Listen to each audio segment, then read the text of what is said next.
गर्मियों के दिन थे। शाम के समय एक बत्तख झील के पास ही पेड़ के नीचे अपने अंडे देने के लिए अच्छी जगह ढूंढी थी।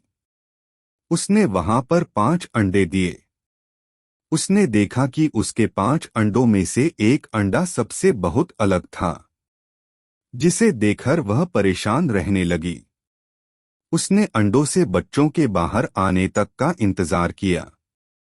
फिर एक सुबह उसके 4 अंडों में से उसके 4 नन्हे बच्चे बाहर आ गए। वो सभी बहुत सुंदर और प्यारे थे, लेकिन उसके 5वें अंडे से अभी तक बच्चा बाहर नहीं आया था। बत्तख ने कहा कि यह 5वें अंडे का बच्चा उसका सबसे सुंदर बच्चा होगा, तभी वह बाहर आने में इतना ज्यादा समय ले रहे हैं। एक सुबह वह 5वां अंडा भी फूट गया। उसमें से एक बदसूरत बत्तख का बच्चा निकला। बत्तख का यह बच्चे अपने बाकी के 4 भाई बहनों से बहुत बड़ा और बदसूरत था। यह देखकर बत्तख माँ बहुत उदास हो गई। उसे उम्मीद थी कि शायद कुछ दिनों बाद वह बदसूरत बत्तख भी अपने भाई बहनों की तरह सुंदर हो जाएगा। कई दिन बीत जाने के बाद भी वह बत्तख बदसूरत ही रहा। बदसूरत होने की वजह से उसके सारे भाई बहन उसका मजाक भी उड़ाते थे और कोई भी उसके साथ नहीं खेलता था। वह बदसूरत बत्तख का बच्चा बहुत उदास रहने लगा। एक दिन झील में अपनी परछाई देखते हुए वह बदसूरत बत्तख का बच्चा सोचने लगा कि अगर उसने अपने परिवार को छोड़ दिया तो वो सारे बहुत खुश हो जाएं। वह किसी दूसरे जंगल में चला जाएगा। यही सोचकर वह किसी घने जंगल में चला गया। जल्द ही सर्दियों के दिन आ गए।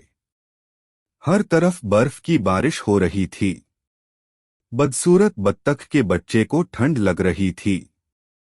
उसके पास खाने पीने के लिए भी कुछ नहीं था। वहां से वह एक बत्तख के परिवार के पास गया। उन्होंने उसे भगा दिया।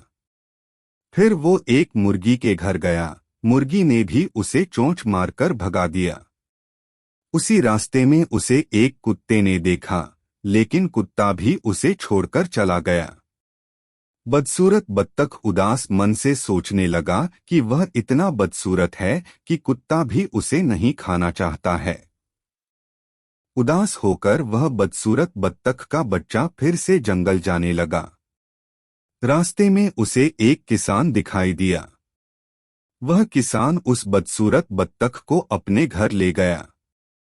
वहां पर उसे एक बिल्ली परेशान करने लगी, तो वह वहां से भी भाग गया और फिर से एक जंगल में रहने लगा। कुछ ही दिनों में बसंत का मौसम आ गया।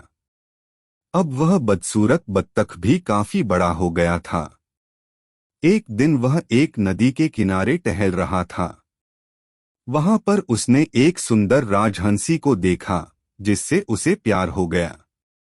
लेकिन फिर उसे लगा कि वह एक बदसूरत बत्तख है, इसलिए उसे वह राजहंसी कभी नहीं मिलेगी। शर्म से उसने अपना सिर झुका लिया। तभी उसने नदी के पानी में अपनी परछाई देखी और वह हैरान हो गया। उसने देखा अब वह बहुत बड़ा हो गया है और एक सुंदर राजहंस में बदल गया है। उसे यह एहसास हो गया कि वह एक हंस है। तभी वह अपने बाकी के बत्तख भाई बहनों से काफी अलग था। जल्द ही उस बदसूरत बत्तख से राजहंस बने उस हंस ने हंसनी से शादी कर ली और दोनों खुशी खुशी रहने लगे। कहानी से सीख, सही समय आने पर हर कोई अपनी सही पहचान कर सकता है। तभी वह अपने गुणों को पहचान कर अपने दुखों को दूर कर सकता है।